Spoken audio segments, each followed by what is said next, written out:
Hi, welcome to Chapter and Verse. I'm Rick Bleiweiss, author of the award-winning mystery historical fiction series �𝐭𝐿 and 𝐮𝐿 and the Barbershop Detectives, and an executive at Blackstone Publishing.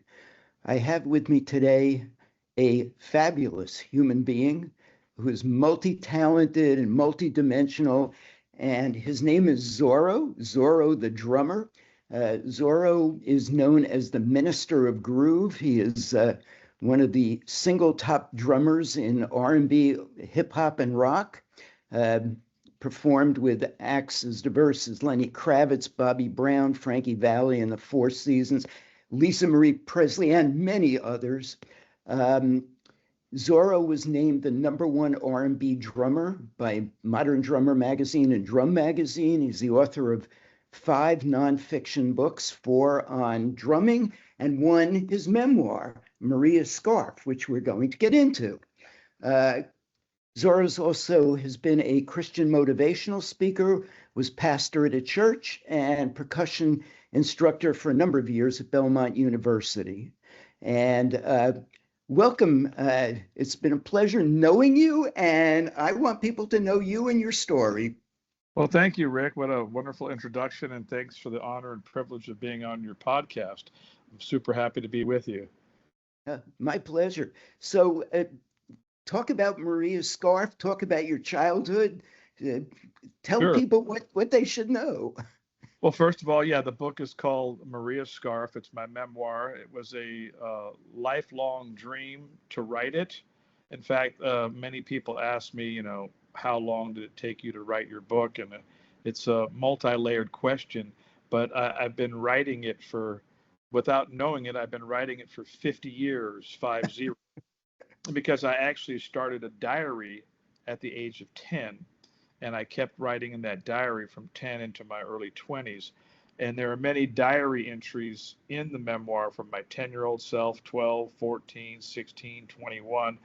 But when I wrote those diary entries as a kid and as a young man, I never wrote them thinking I'm going to have a book about my life. I was just chronicling my feelings and documenting them. But it made for incredible content because it was just so real and honest and vulnerable of what I was feeling. And there are many entries in the book from those diaries, and then they helped me to bring the story to life. But then I spent the last 15 years before it came out. It came out last year. Right. Prior to that, I spent about 15 years studying the craft of writing memoir because I had written 2 other motivational books prior to that. I wrote 4 drum books first called The Commandments of R&B Drumming, and they went on to win lots of awards and became sort of standards in the music industry. But those were different. And then I wrote a book called The Big Gig, which was a 400-page motivational book on how to make it in the music and entertainment industry. And that did really well. That came out with Alfred Publishing. But and then I wrote a book called Soar, 9 Proven Keys for Unlocking Your Limitless Potential. And that was all training ground for the memoir, but it was a completely different style. But I guess I wanted to write it so bad that I was willing to learn the craft of writing memoir, which was so different. And mainly because I wanted to I wanted to find a way to inspire people. And I think the probably one of the best ways to inspire people is through story. It is the best way to inspire people. And there's this saying, we've all heard since we've grown up, like mankind lives off of food, clothing, and shelter. We've heard that, Right. but they never talk about the 4th thing, which we cannot live without. What makes mankind different than any other species is we live off of story. We Right. cannot exist without story. We exist as humanity because of stories that people pass down through cave dwelling, through cave drawings, through literature, through movies, through television, through podcasts. What are we doing? We're telling stories. So I wanted to tell my story, which is an amazing overcoming story of a kid with a dream against all odds. I was raised by a single immigrant mother from Mexico who raised 7 children alone. There were no fathers in our lives, and so this is the story about a mother's love, the power of a mother's love. a kid with this dream refuses to give up, and this unbreakable bond of this family, these 7 children and a mother, and it was an incredible adventure filled with pain and joy and all the things that make life, complex. It had everything in it, and so I always had wanted to honor the memory of my mother and share that story of how this dream came to pass.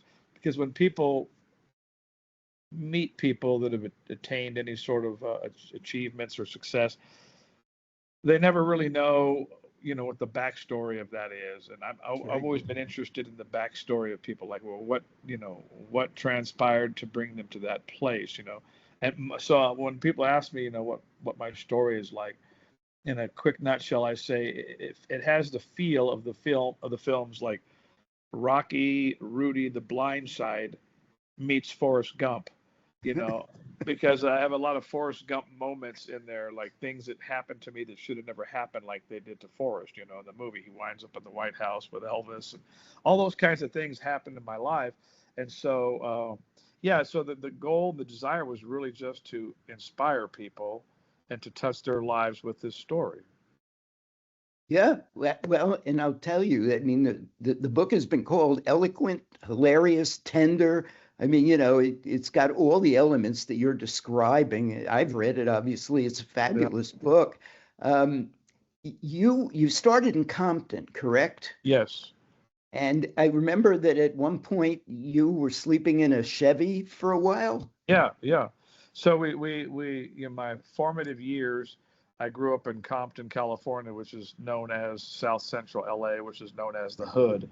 And Right. and so for people who don't know that, that's the ghetto of LA. But that's where life started for us, and it was pretty complex life, because it was this mother trying to raise 7 children, and you can imagine how difficult that was. With the interesting thing about my family was we were different than almost any other family I've ever known or met, in the sense that most kids I knew, they had uncles and grandparents or cousins in their life to some degree. But Right. I did not. I did not have any of those people in my life. The only people that were in my life were my mother and my siblings. And the reason being is that my father abandoned me when I was an infant, and he was from Chicago. So he was not in my life, nor were any of his people, and he didn't want anything to do with me. And so I didn't grow up knowing and having a personal relationship with anybody on that side of the family. I also didn't have any relationships with anybody on my mother's side, because we lived in LA and she was from Mexico City, and we couldn't afford to go there, and nor did they can afford to come and see us. So I grew up completely without uncles and aunts in my life. And my uncles and aunts from Mexico spoke Spanish, and I didn't. And then I didn't have any grandparents on either side that were in my life, out of 4 possible grandparents.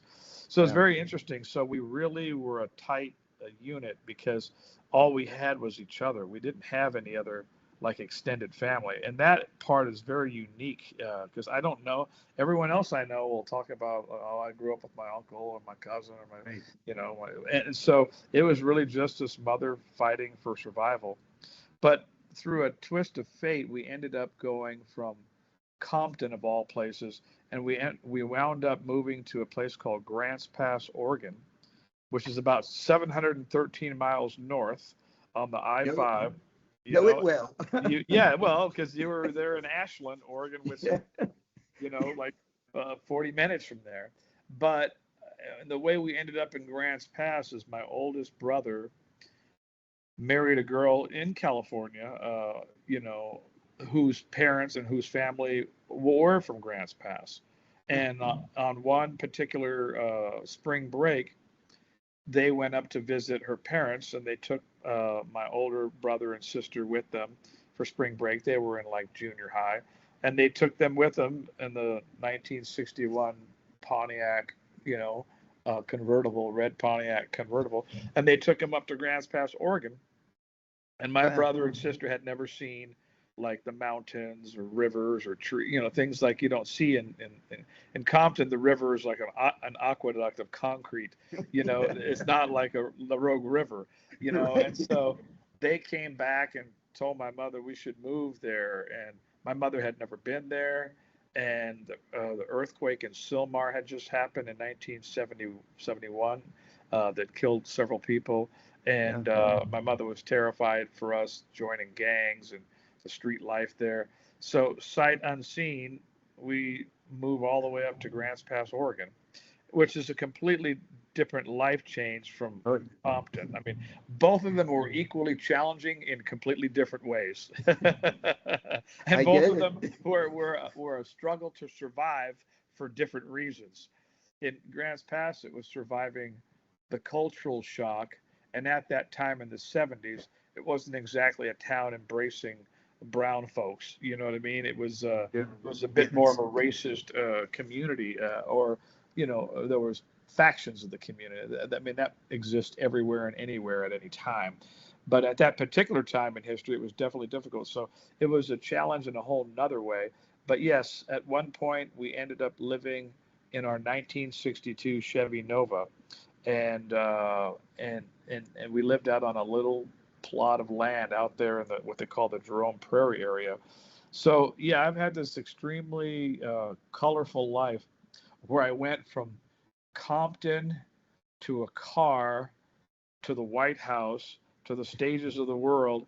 I've spoken and ministered everywhere from San Quentin prison. So I have been amongst the most hardened criminals in the world, and yet I've been honored at the White House, and I've been at Oscar parties and Grammy parties and award. So it's like one of my friends.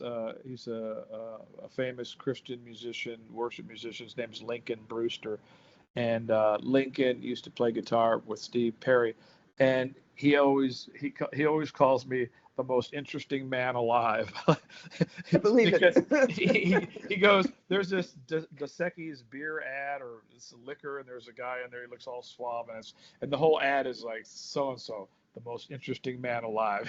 And so I wasn't aware of this, but Lincoln is what he told me about the commercial. He goes, you're more interesting than that guy. Your life has so many, like how many people could say you lived in a car, you grew up in Compton, but you traveled with Paul Allen, the fourth richest guy in the world, the co-owner of Microsoft, Bill Gates' partner, and all the diverse things. And I've been to the jungles of Ghana, Africa, and I've been with prisoners, and I've been with movie stars and celebrities. And it has been a very, there's a word my mother used in my life, and it's in the book. And when I was a young boy going to my school pictures, I wanted to be, there was something in me, a budding rock star, and I wanted to be different, and I wanted to wear her scarf. And she wore scarves and always looked very elegant in her scarves, and I thought they looked cool, and I wanted to wear her scarf, and she said I couldn't, because she goes, the boys will beat you up. She goes, she goes, mijo, this is not Mexico. The boys will beat you up. This is the United States. So, but I was always a courageous kid, very bold, and when I believed in something, whatever it was, or if I stood for something, I would not back down. And I'm still that way. Like whatever it was, I'm going to, and I wanted to wear that scarf and express that rock and roller inside of me. And I did, but she knelt down when she tied her orange silk scarf around my neck. And there's a picture of me on the cover of the book with that scarf. Yep. And she said, one day, my precious son, you'll do something phantasmical with your life. That was the word she used, was fantastic. It was like a mixture of fantastic and amazing. And she probably confused it because, she spoke English, but she mixed the words up occasionally. And so it really has been a phantasmical adventure from beginning to now. Tomorrow's my birthday. I'll be 63. And Happy birthday. Yeah. And I was doing a lot of reflecting, just thinking, just kind of filled with gratitude. And that's not to say that I haven't been through just as many challenges and tribulations as the next person. No one's exempt from that. Elvis wasn't, Frank Sinatra wasn't, the presidents aren't. We will go through trials and tribulations in this life. But aside from all that, I feel like I've always had God's grace in my life, God's hand on my life, and God's favor in my life. And favor is is unmerited and unearned. You know, it's like for whatever reason there was a call on my life, and through God's, because there's so many wonderful things that have happened to me, including my book getting published by Blackstone, which you were a tremendously huge part of, and one of the main catalysts for that. But things like, you know, I'm not Denzel Washington, I'm not Whoopi Goldberg, I'm not Robert Downey Jr., I'm not a celebrity of the whole public knows. In the drum community, in the music world, I am, in a sense, known in that world, and maybe in the world of speakers and educators and stuff. But that's a very small world compared to, like, but for whatever reason, you guys at Blackstone chose to take a chance on me and publish this book. And I just look at that like that's the hand of God's favor, because in normal circumstances that wouldn't happen, because I don't have the market base of those people. But yet you wanted to. All I know is that since I've written it, so many people I've met, like literally everywhere, who have read the book have been super touched and impacted and inspired. And that's at all ages.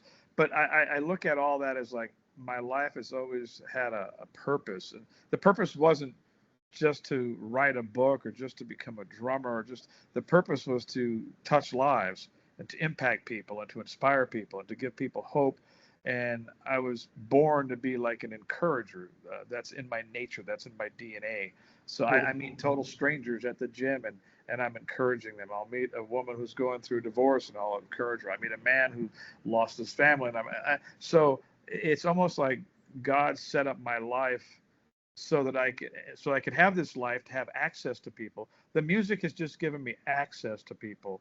The books have given me access to hearts, and the writing and the speaking, and all of it is a gift, but it gives me access to the hearts of people. And what I've learned from following God is, what does God care about most?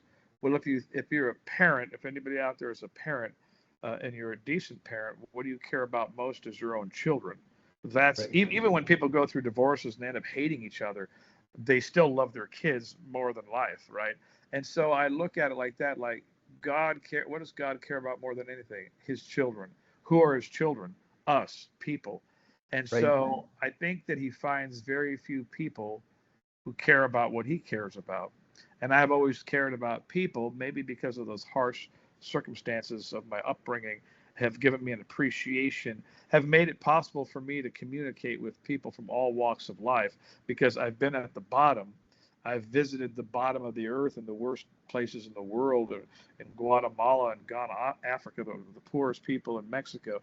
And yet I've been with the most famous, wealthiest people in the world. So, I mean, I've seen everything the world I've been in a submarine with Paul Allen, you know, who owned Microsoft, you know, like, so like, and wait, I gotta stop you. What were you doing on a submarine with Paul Allen?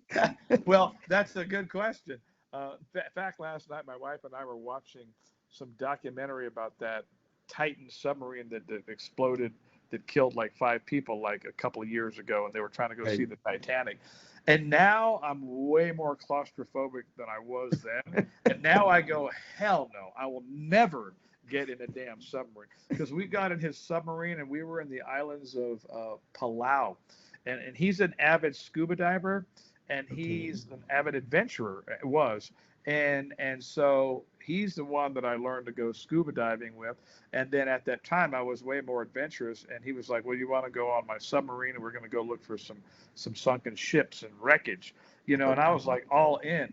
But I remember we were down there, and we got to a little place. I mean, this was like the Yellow Submarine, like from the Beatles album. Like, this is what it was like. It was little, but it fit about, I don't know, half a dozen people or so. And it was very tricked out. But when we were down there, we almost got caught in between like a couple of rocks. You know what I mean? Like, oh, wow. And I thought, oh my God, like one false move and you're gone in this thing. Like, you're done. There's no like escape hatch you're gonna make it out of. Right. But anyway, I was there because Paul Allen had a recording studio on his yacht, and he had heard about my drumming from some people who recommended me, and Paul loved music. And Paul was also a songwriter. He loved to write songs. I didn't know that. Yeah, he had this state-of-the-art recording studio on the yacht, and he had a few of them in different places in the world. So he brought me out on the yacht to play music with him and to record with him. And it was probably the most unique experience I've ever had, because literally he had a 60-man crew. This privately owned yacht was not like what you imagine, like in a James Bond movie. He had a yacht inside the yacht that he would use for day trips. The yacht that he had, the private yacht that he had, was like as big as a cruise ship. It was at the time the largest privately owned yacht in the world. It had a 60-man crew, 12 Navy SEALs. It had a movie theater, a spa. He had world-renowned chefs cooking all the time. Like, he had every movie you could ever want, or every concert on his server. It was unbelievable. Like the things, and so we'd fly around on his helicopters and look for stingrays in the ocean, and then we'd go scuba diving there. And then it was like the greatest, like a Disneyland kind of adventure. And he just loved music and loved talking music. And I had 3 meals a day with him and got to know him really well. And so that is a case in point of a Forrest Gump moment, where like, there's no way this kid who grew up in Compton, who lived in a car, should be traveling with the world's richest man. But I am. And I had a moment there where I was on the ship and I had my hands out like Leonardo DiCaprio, like from Titanic. I'm king of the world, because it was, I have never changed. I'm still the same. I still have the same 7-year-old kid's heart inside of me on the cover of the book, like, meaning everything that's ever happened to me, I'm still amazed with. In fact, the other day I was looking at the memoir, and I was just looking at it, and I was kind of baffled. I was like, I know it was a lifelong dream and vision. I had never given up on it. I had worked tirelessly to make it beautiful. Blackstone did the same thing. And quite honestly, it's one of the most beautiful books they've ever published. And they've published a lot of books. But I mean, just as far as aesthetically, I have had people pick up the hardback cover of the book, not know a thing about me, look at the book, and there was one lady who just started weeping. She said, I could tell this story is beautiful. There's something so beautiful in this cover. It's so emotional. I'm already feeling something, like, just from the cover, and not knowing me, not knowing my story, and all that to me are what I choose to believe, the fingerprints of God. Because what I really never told anybody, and I probably never told Blackstone, see, that's the cover. It's this beautiful picture of the mother wearing the scarf, the boy wearing the scarf, and then you see the tickets from the concerts, the drumsticks. And this is something I've never shared with anybody in an interview. If you look very closely, Rick, like on the cover, you'll see this little writing behind me. And that little writing, that the whole cover is the piece of paper that I wrote out my goals when I was 14 years old. Oh, wow. I still, and so if you open the book, go to the middle, and you'll see the pictures, and the version you have is black and white. So keep scrolling, and then you'll see a picture of a piece of paper, and it's like it's called memorabilia, and it's keep going. It's a couple more down from that, and it's just one. It's on a page with 2 things. Yes, so that little piece of paper there that's on the bottom right hand of that page, it says, I think it says "My Future." If you look at it,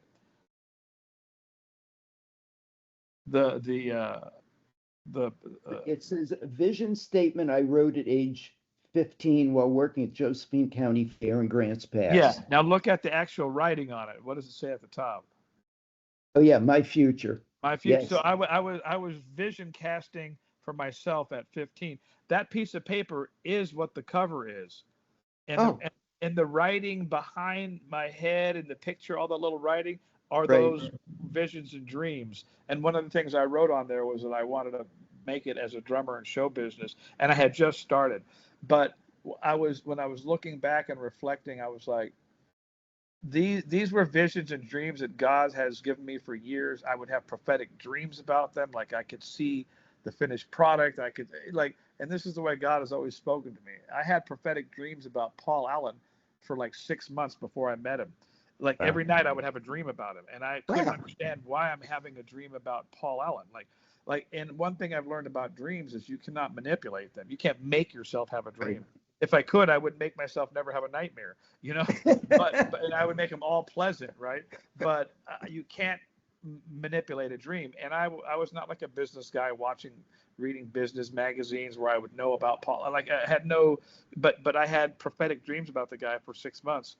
And then God brought me on board with him. Later, I would learn why God sent me, because here was a man who on paper was the richest man in the world, fourth richest guy in the world. That means out of 6 billion people, only 3 other people had more money than him out of 6 billion, which was his other buddy, Bill Gates, right? So you're going, this is a king by biblical standards. That's a king of the earth. He's a king, right? And I realized why God sent me to the king, because when I spent time with him, I realized this man has everything on paper that one could dream of having. The richest man in the world, got yachts, helicopters, homes everywhere, power, money, like, you know, whatever the guy wanted, he could have. But what he didn't have were the most important things. He'd never been married. He didn't have any children. He was extremely lonely, and he probably would never know if anyone ever really liked him for him. He was a searcher, what I consider a searcher. He was telling me stories about how he was spending $5 billion to build a rocket ship to go to the moon or orbit or whatever Elon Musk is now doing, that kind of stuff. He was talking, and then he was, you know, I had met James Cameron, the director, who was on board, and he had facilitated a dive for James Cameron to go in a one-man submarine that looked like a one-man coffin to go to the deepest known depths of the ocean. So he was an adventurer. Wow. He went to Antarctica. But what I realized is he was searching. He was searching for some meaning of life outside of, I have everything, I've done everything, like I'm still empty. And it's just my personal belief that people, no matter what they achieve, no matter what they accomplish, I just feel like God created human beings and the human life with an emptiness inside of their spirit that cannot be filled with the things of the world. Because if they could, then all those people would be so incredibly, immensely happy, because that means that they could have done it on their own. But I believe God makes an empty place in you that cannot be filled with fleshly things, and that is reserved for his own spirit. But it's a spirit, it's not a possession.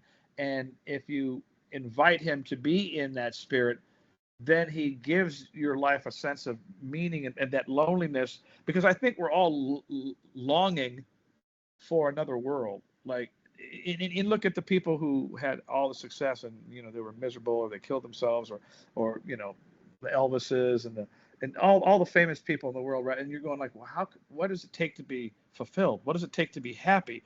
Best looking guy in the world, most talented, got all the sex, drugs, rock and roll, and you still find that people, and the Rolling Stones song really sums it up. You know that you can't always get what you want. You know, like no matter what you get, nothing fills you, right? Yeah. Because we're spiritual beings with an emptiness, and only a spiritual entity will fill that. And that's to me the God purpose. You know, which is just my personal belief, that God made us with this ability to know Him. And it's a compass inside. It's like a GPS. We're searching, we're tracking. So he's given you the ability to know him, but you have to, the desire to has to come from yourself. It's kind of like love, like you're married and I'm married. You know, you wanted your wife to desire you, to desire to marry you. You didn't want to force her to marry you, because then you couldn't feel loved, because then you would know it was coercion and manipulation. But I feel it's the same way with God and the Holy Spirit. He reveals himself to all of us through creation, through life, through the joys of living and children and music and all the creativity of man. But then you must desire to want to know him and invite him into your spirit. And so that's what I did many, many years ago. And when I was 18, when I was in Beverly Hills and I was starting to see famous and successful people, and I started to see how empty so many of them were, and I was like, why are these people unhappy? They're whoever. They're Sylvester Stallone. They're whoever. And I'm going like, and I would go like, I don't get it. And then I quickly got it. I was like, they're empty. They're looking for God. And they're trying to find the fulfillment in all those things, and it can never be found. And it's not found in power. It's not Mhm. found in good looks. It's not found. I mean, those things are not in and of themselves evil or a sin. The sin is when God's not in your life and you're trying to make those things God, or you're Right. trying to replace God with those things, which can never happen, and will never, so, but if you have God in you, then those things become a conduit to be a blessing. Then you Yeah. understand what their purpose is. It's not just, I understood my purpose of being a drummer uh, was to bless people, to touch people, to inspire people, and the music was just a conduit to those people. And to different people, he gives different gifts, and our gifts make us a conduit to the hearts of other people. But if you see yourself like the most of the world does, you see yourself as somebody who wants to be served. But the kingdom of God, if people want to understand what God is and what the kingdom of God is, it's an upside down kingdom. Everything that is your flesh, it's the opposite. In the world, if somebody does something wrong to you in your flesh, you want to get even with them. In the kingdom of God, it's the opposite. You forgive them. Mhm. Everything is the opposite of what your flesh wants to do, is what the kingdom of God is, right? And so, but it's reachable, it's attainable in your spirit, because you're spirit, but you live in a fleshly, mortal world, right? And so Right. it's like you have to live by the spirit and not the flesh, and you have to become a servant rather than to be served. Because when you're served, like all the famous, rich, powerful people, you're not meant to be worshipped. You're meant to serve other people. And when you're only worshipped, they get bored. Like, one of the reasons why I got along with a lot of famous people, and that I was able to have conversations with them that other people weren't, is because other people were so enamored with their fame and celebrity that they couldn't just talk to them as a person. And when I would Right. talk with Quincy Jones or Ray Charles or Denzel Washington, I wanted to talk to them like a person, and not like I'm enamored with their. And they appreciated that, because they're tired of the suck ups. They're tired Right. of, oh my God, you were so amazing. Like, because it's like being worshipped gets old really quickly. Yeah. But so there's really only two ways to live your life. You either live a life of self, or you live a life of service. If you live a life of self, like most people, you view the whole world as, how can I get the world to do what I want for me? Right. And that's how you view the whole world. But if you view the world as an opportunity to serve, then you can go, how could I take everything that I have, or that I've learned, or that I've acquired, and use that to benefit and serve other people? And then that's where your joy comes from, Yeah. because we've all heard that scripture, that famous quote, it is better to give than to receive. Oh, yeah. Well, and it is totally true, because when you give, you find the meaning in life. But when you receive, and you're only receiving adoration or money or fame or power, it ceases to fill that void. Because we were this is what I learned. Every creature God's created finds its identity in serving. You find your identity in service, not in being served. And Right. and if everyone were to do that, 1,000,000,000 times more of a happier place. I've had it all wrong. It's kind of like how advertising dupes you and tricks you into buying all these things, and then if you buy these things, then you're going to be happy, and then you buy that thing that you saved your whole life for, and then you're going, okay, like a year later, like totally bored, like I need to buy something else because I already bought that.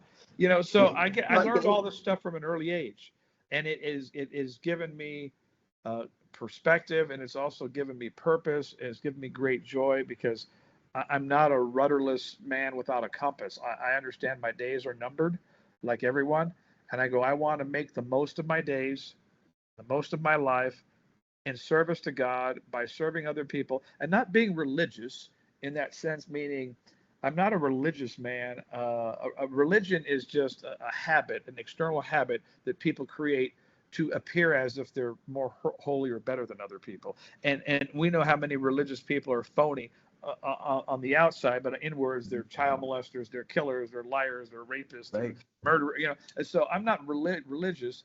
I have a relationship with Christ through the Holy Spirit. I'm a relational man. And because of that, I don't go around judging other people. I don't judge what what they know of spiritual things or not. I realize that everyone is in a different place of their understanding of anything, right? And so my job is not to judge them. My job is to demonstrate love, to walk in love, and that love that disarms them is what because the scriptures say that it is the love of God that draws men to repentance, not his judgment. It's when you realize that God paid your debt, even though you're a dirty, rotten sinner and criminal, and you go, my God, I didn't deserve that at all. And that's what melts your heart, is that a man would pay your debt, though you're not worthy of it. And so that's what softens you to go, wow. And the older I've gotten, the more I've developed grace. The more grace you give people for being human and the mistakes they've made, because I've made those mistakes. And I by the same yard in which we measure, Jesus said, you will be judged. By the same yardstick you use to judge others, you too will be judged. So I just try to go, you know what? My job here is not to judge people. My job here is to love people. And it's God's job to judge and the Holy Spirit's job to convict. But my job is to love and be a vessel of light. And I can do that through my music. I could do that through my writing. I could do that through my teaching. And honestly, I just do it through my daily encounters with people, because everybody is one sentence away from quitting or committing suicide or blowing up a bank. Or, people are on the edge, so many things in their life because of the pressure that we don't see. There's that famous quote from Philo of Alexandria who said, be kind to everyone, for everyone you meet is fighting a great battle. Because you do not know what's going inside on people. Right. And you could be a jerk that day, and that could be the one thing that pushes them over to the edge, and they go home and kill their family or blow up a bank or whatever. But you can be kind to the checkout girl at the grocery store who nobody else has been all day, and that could be the one thing that keeps her from going over it's so the things that change people's lives are so small. It's so, we're always thinking big, right? We think big, right. But everything that really changes our life is really small. It's those small things that just, it's like the rudder of a ship, of a giant aircraft carrier is small, but it determines the course of the ship, right? Yeah. So I learned to see the small things and see the small moments where I'm on a plane, or I'm at the gym and I can offer a kind word or just be friendly. What good is our faith or any religion if the end result is people aren't feeling your love? No religion is worth anything if people are not feeling love from you. If all they're feeling is judgment from you and condemnation and I'm better than you, and you don't know the religious things that I know, and the problem with religion is people can make up all kind of different rules. Like in some religion, you got to wear, like the Mormons, you got to wear a tie and you got to wear a suit. Like, do you really think God gives a crap about what your outer apparel is, since that changes through the millennia, through the centuries? Like, do you think he would be, if there really was a God, wouldn't he be more interested in what's in your heart? And if he really was God, couldn't he see deeper than like your outfit? And so people get hung up on the most stupid crap in the world, instead of like the inward transformation of who are you as a person when the cameras aren't on you, right? And so I'm not interested in the outer external crap, which couldn't possibly fool a God if there was a God. It might fool man, because man are stupid. Mankind can't see. But I remember there's a scripture where the Bible says man does not see, God does not see as man, he sees into the heart. When he was picking a new king for Israel, they thought it was going to be Saul, and he said they thought it was going to be one of the shepherd. They thought it was going to be one of the other kids from the David ended up becoming king, but he had about 11 other brothers, and they thought it was going to be one of the other ones because David didn't look kingly. He looked like a little mouse, and he was a little shepherd boy. And God goes, God sees not as man does. He sees into the heart. David had the heart of a king. Right. And so I just kind of go, I got to use, my heart is like the flux capacitor. The heart is the thing that will not steer you wrong. Your flesh will always steer you wrong. But that heart is your spirit, that truth barometer that's going, I shouldn't do business with him, or I'm really attracted to her, but something's telling me she's bad news. Like, it's a moral compass inside of you, but the more you move away from it and the more you trust the flesh rather than that spirit in you, the more you get led astray, right? Because people go, Absolutely. man, I should have felt it in my stomach, but I didn't listen to that inner voice, right? Well, I believe God puts his conscience inside of people. The ability to rationalize and make a moral decision is only because there's a moral God who put it in you. Otherwise, how could you even make a decision like that? You're But right. all these things I carry in me, and then when I'm just doing life every day, I'm going, what is the thing I'm supposed to do today? And the question I ask myself every day is, whose life got better because I lived today?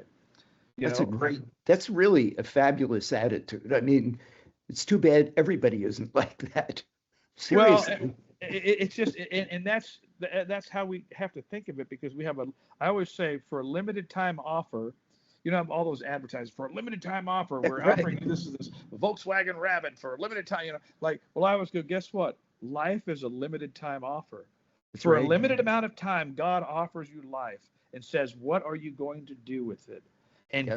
be assured that at the end of it, you will be judged, and everything you did or didn't do will be shown to you. And you'll be able to go, oh my God, I squandered all of my Yeah. life or my Yeah. time, or I accomplished all these things, but not for the purpose of ever serving people. It became a journey of just me and getting people to kiss up to me and suck up to me and serve me. Did anybody else benefit from your success? Right. And the easiest way to do that when you're successful or achieve something is to be humble, to be approachable, and to be an encouragement to other people. Now, I've met a lot of celebrities who were total jackasses. I've met drum heroes of mine that were jackasses, but then I've met other people that were kind and gracious. And the ones that were kind and gracious, they made me feel, even though I knew I wasn't on the level of them, they made me feel through their graciousness and humility that maybe I too could do what they did. And so I look at humility as a street sign. It's a street sign that says safe crossing here. And I look at pride as a street sign that says danger, rocks falling, because pride makes people feel like you can't touch this. When you see those Olympians, and they're super duper arrogant, and I just go, man, what a missed opportunity, because you are sending a message to all these other people that you could never achieve what I achieved. But when you're humble, you'll make that kid who's watching feel like maybe I can do it too. And so, yes, God gave you speed. That was your gift. You're fast. The thing is, the gifts we have are free. I didn't give myself, like, all the things that you can do, Rick, you were given. Now, what you did was you developed the thing that you were given and you turned it into more. And that is what life is all about. That's the parable of the talents in the New Testament, where, God gives you something, but he expects you to multiply it. The gifts that he gave me from drumming, I didn't give myself a drumming rhythmic gift or a writing gift or a speaking gift. I was born with these things. At a certain age, I discovered them and started tilling the land and planting and turning it into something. So the whole idea is to turn it into more, but for the purpose of serving other people, not just to turn it into more so I could become famous and rich and people idolize me. And so that's the whole thing, is to understand the power of what you carry and how you can change lives with it, just based on your heart and just based on your attitude. Because I can never, I agree. and none of us are going to be able to stand before God and go, hey, I was really talented. I was the fastest runner. He's going to sit down. I gave you that. That was free. But what did you do with it? And who got blessed by the journey you were on? You Who did know, you help? I got to tell you that while I am proud, I'll use the word proud, of some of my accomplishments, what I am most proud of in my life are the people that I mentored and whose lives and careers I helped along, Yeah. even more than what I personally achieved. I couldn't agree with you more. Well, and I'm one of those people, because when I met you and was pitching my book to you, we had a meeting, and I had all these visions and dreams of things I wanted to do in the book, which were pretty lofty for a guy who's not, again, Denzel Washington or Whoopi Goldberg, right? Like, but and I never asked in any sort of demanding way, as you knew. No, not These at were all. these were dreams of mine in the book to make it extra Right. special, and some of them were like, I would love to do a chapter illustration, like open the book and show the people, and they can see what I'm talking about. So pick any chapter. At the top of the chapter, there's a drawing. Um, at the very beginning of any chapter, you'll see like an illustration. Actually, this is the Oh, that's advanced reading copy, oh, so that's I the, don't okay. have the chapter Right, illustrations in because we here. did Sorry. well. So that was one of the things I asked at the meeting. I said, I have this vision that it'd be really cool that at the Yeah, top of I each remember. chapter, if there could if there could be a drawing that sort of depicts, what the theme of the chapter is, because Right. I wanted it to feel like an adventure, like whimsical, like Harry Potter. And then I asked if we could do these uh, uh, end paper collages. So in the hardback, when you open the book, the two front covers are usually white and blank.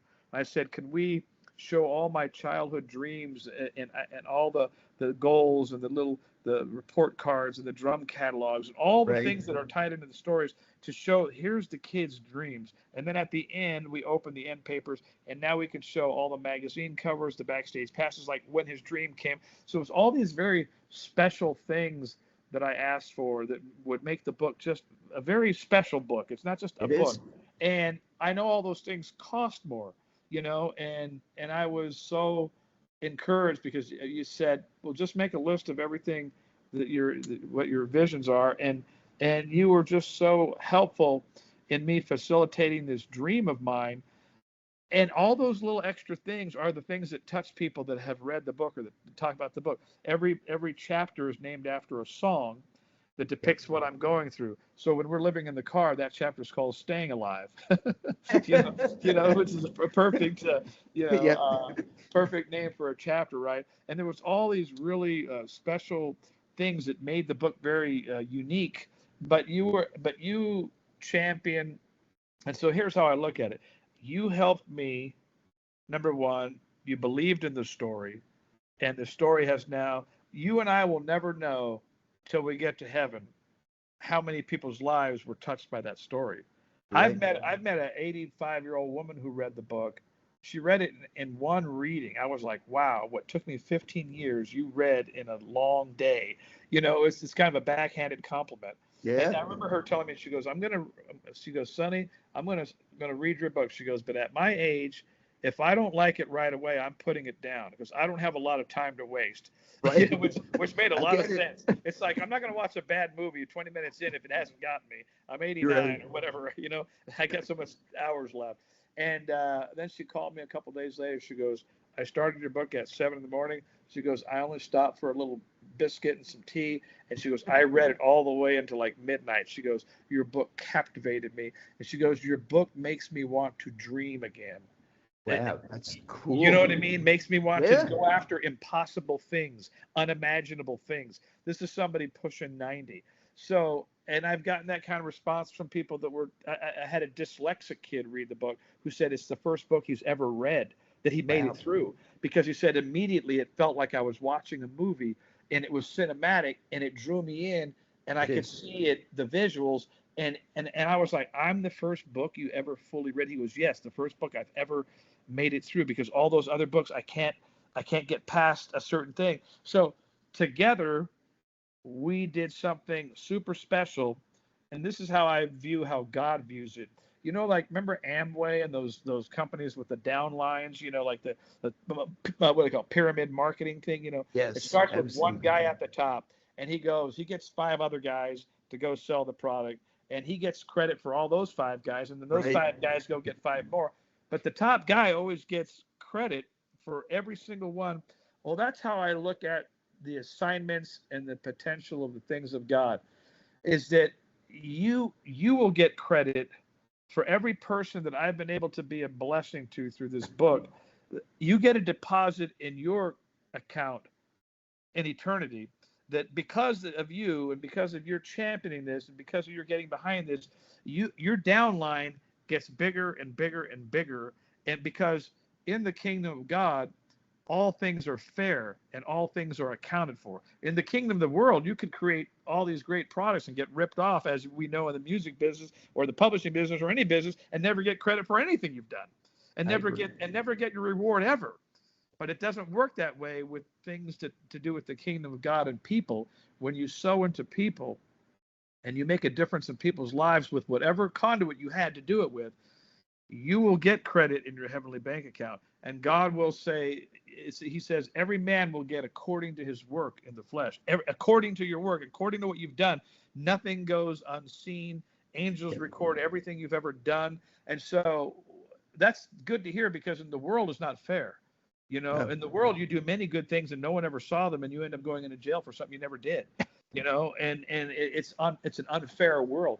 But so you were an encouragement to me and everybody that book has touched and inspired. And at this point, it had not become a New York Times bestseller, but it ain't over till it's over. No, I still have this magical belief that at some point it will be a film. It's not even a magical belief. People have already expressed interest in it. It's just now I'm just waiting on God's timing. At some point it will be a movie or a series, in which case I think then it will really explode. Oh, yeah. But for the amount of people who've already read it and it's touched, I mean, if you go on Amazon, I think we have like 218 reviews, and not a single one of them is less than 5 stars. Right. I can't find one, even though it says my rating is 4.8. 5 is the highest you can have. And it shows like one had 3 stars and one had 2, but I can't find those reviews. So it's got to be a mistake. They're not in there. So every single person who's read it and the audience, it's a great book. Given it 5 stars. But you took a chance on that. So for something like that, I will be, like I said, I was looking at the book. I was thinking about my 63rd birthday, and I was like, this was a lifelong goal.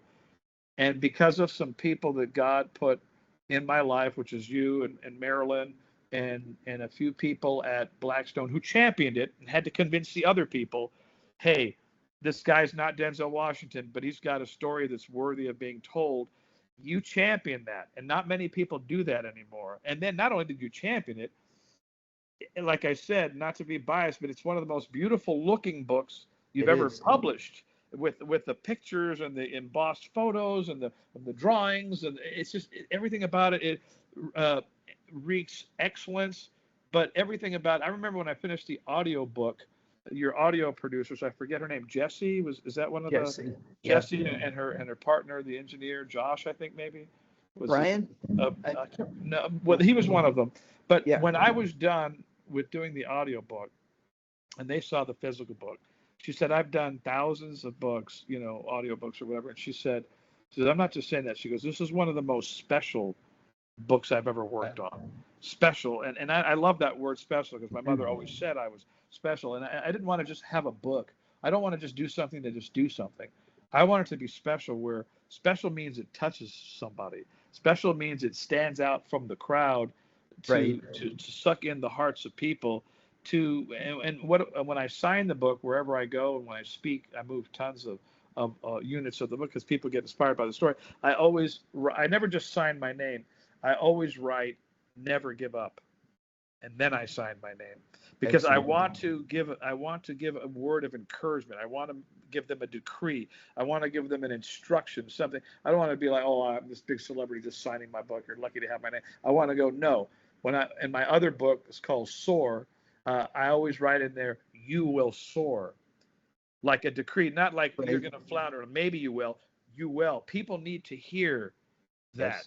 People need to hear you will soar, or I believe in you, or never give up, because I still cling to certain words that people said to me at certain times of my life, and they were the difference between me making and not. I remember one author friend of mine, and she kind of helped me a little bit with some of the advanced editing, and I was getting turned down by a lot of people in earlier versions of the book. Nobody ever turned it down because they didn't think it was a great story.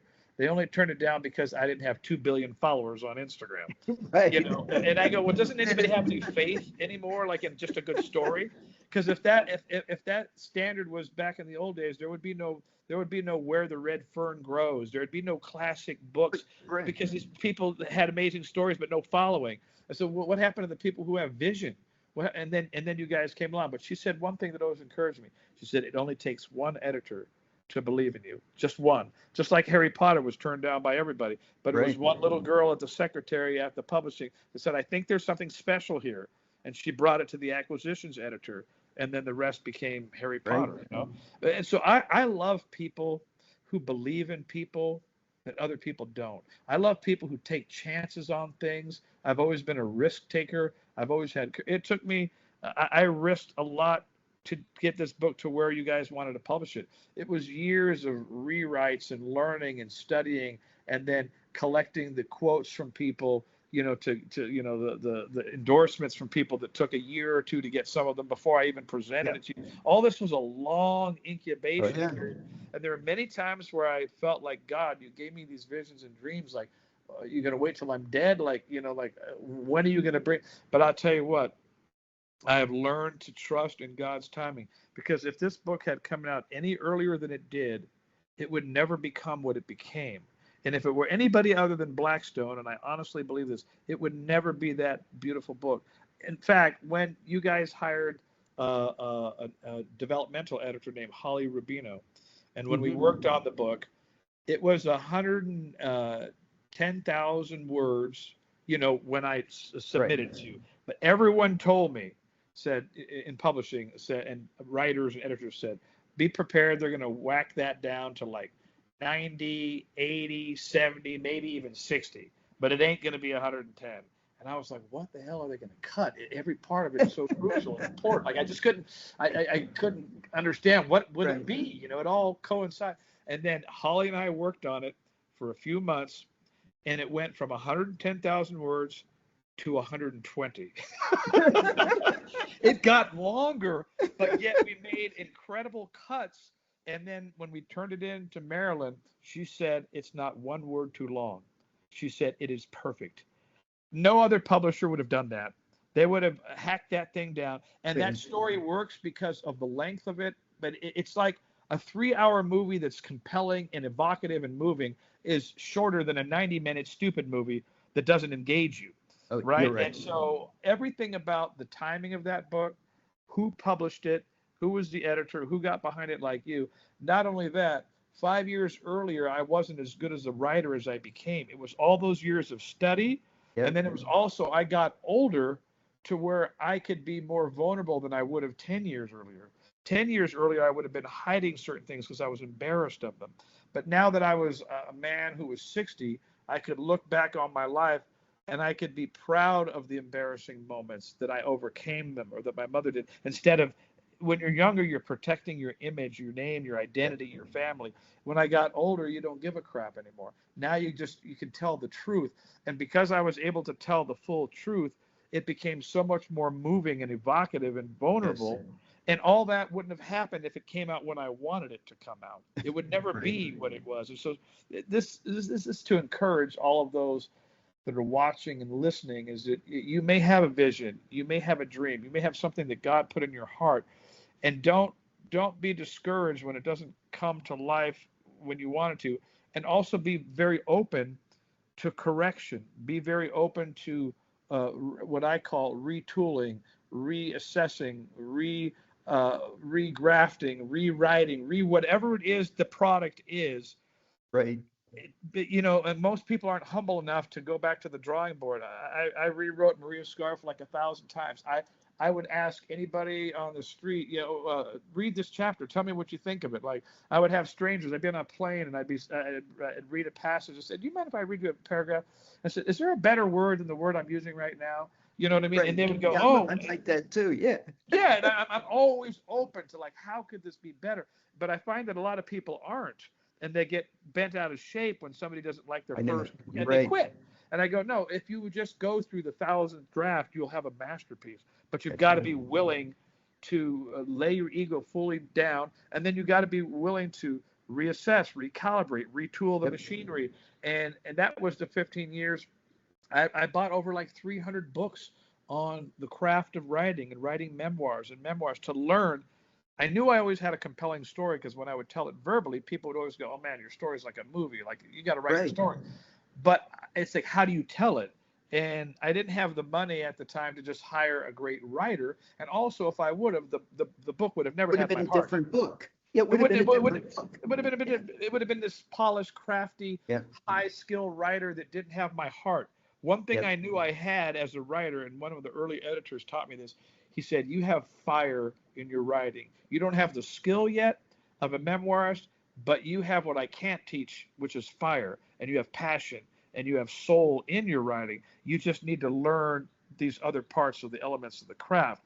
And it's the same thing they had told me about my drumming when I was younger. When I first starting, I didn't have the skills yet, but I played with heart, and I played with passion and soul. And then later I developed the skill so that the two married each other. And the writing was the same way. It's like I had a lot of heart, but I mean, this book started off with one sentence, little one-liners, and it would say, "Oh, tell the story about me raising chickens," you know, and then that would turn into a paragraph, that would turn into a badly written page, that would turn to, but the elements were there, the bones were there.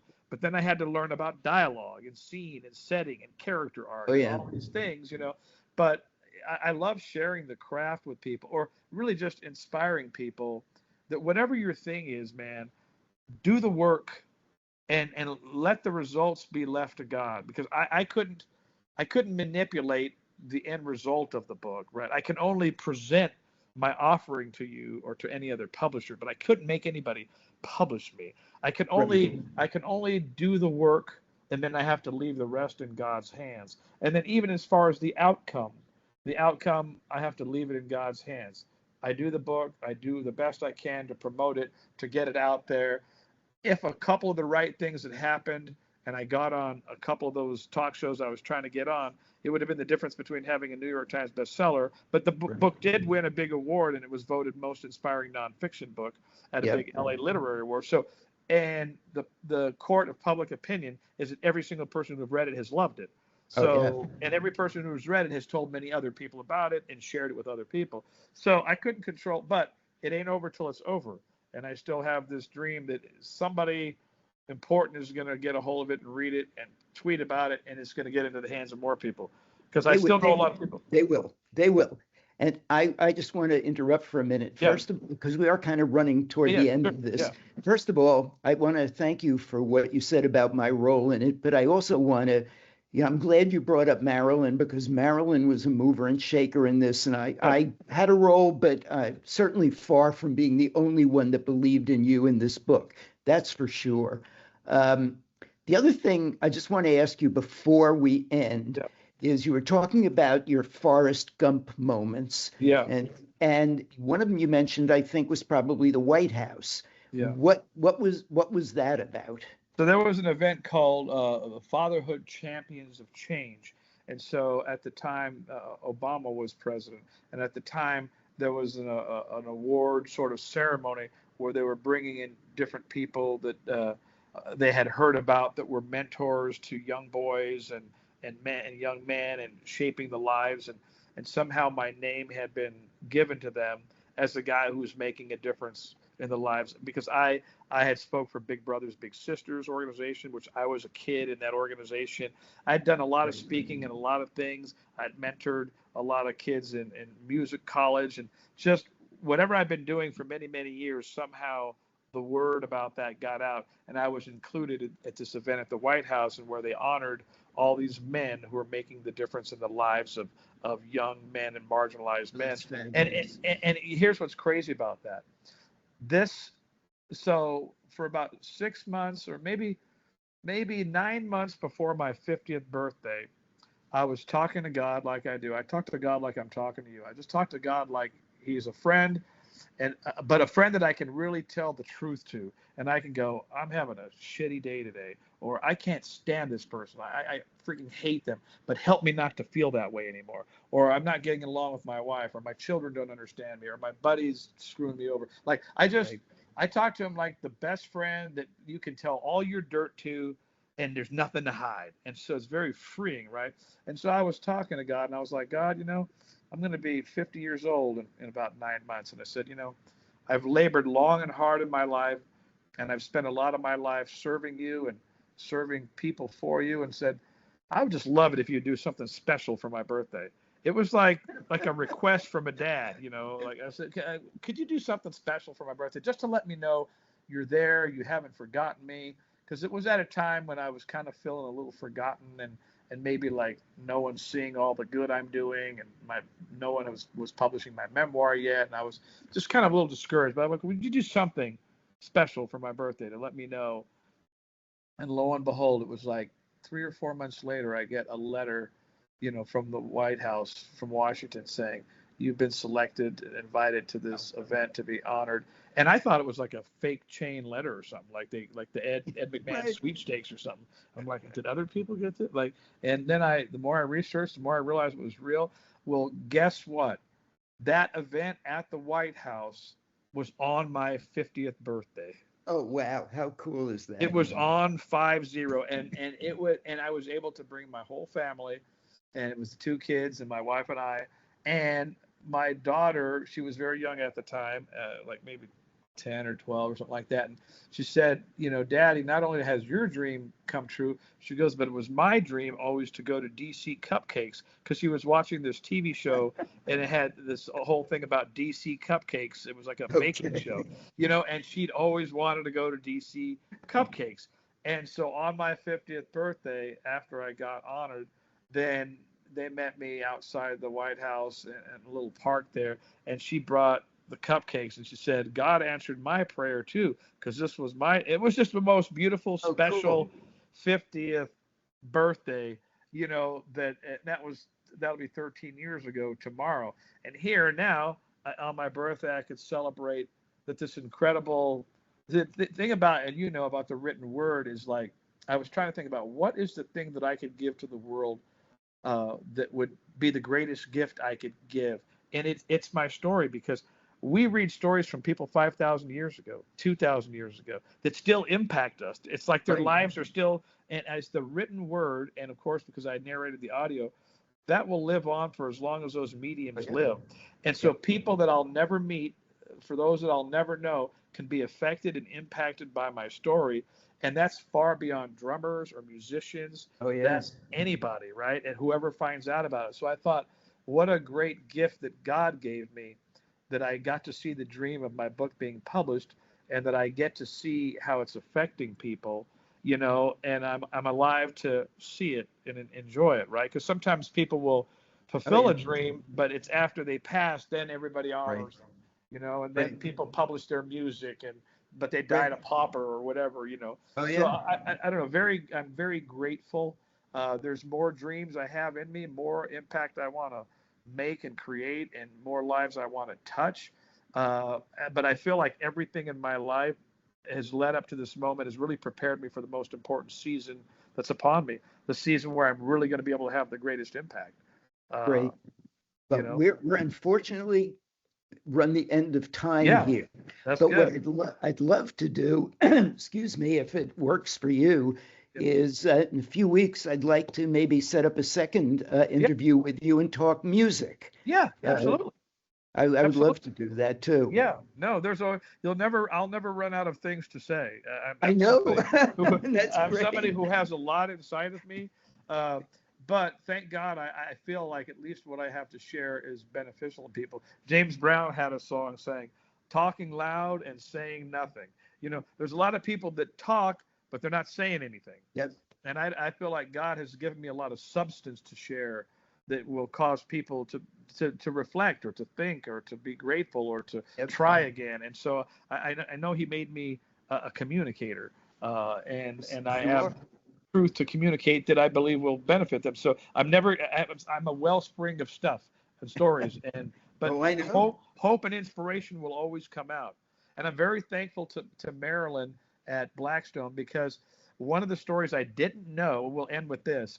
This is what people should never give up. One of the stories I didn't know, when you guys were pitching me on Blackstone should be your publisher and all that, what I didn't know was that she had pitched it 6 times to the higher people up in Blackstone, and 6 times she was turned down. When we went out to lunch with my agent, John Talbot, in New York, is when she told me the story. And I never even knew that many times it wasn't going to happen. And she said on the 7th time is when they finally caved, because I enlisted a few of the other editors to read it and then get them, and all of them loved it the same. But it was very interesting, because she didn't even realize it. The 7th time, so many times in the Bible, everything is 7 times. Yes. He said, march around the walls of Jericho 7 times. 7 times, dip your hand into the river, and in the 7th time, you'll be healed. There's something biblical about the number 7. you know, and the fact she just said it was the seventh time. So I was that close to it not happening is what I'm saying. You know, so that's a word for people out there to go, hey, just keep pressing Don't give on. up. Absolutely. Don't give up and stay in the faith. But anyway, thanks so much, Rick, for the opportunity to be interviewed by you. Well, thank you. I appreciate it. We're going to talk again, and we'll talk music next time. That sounds great. I look forward to all of that.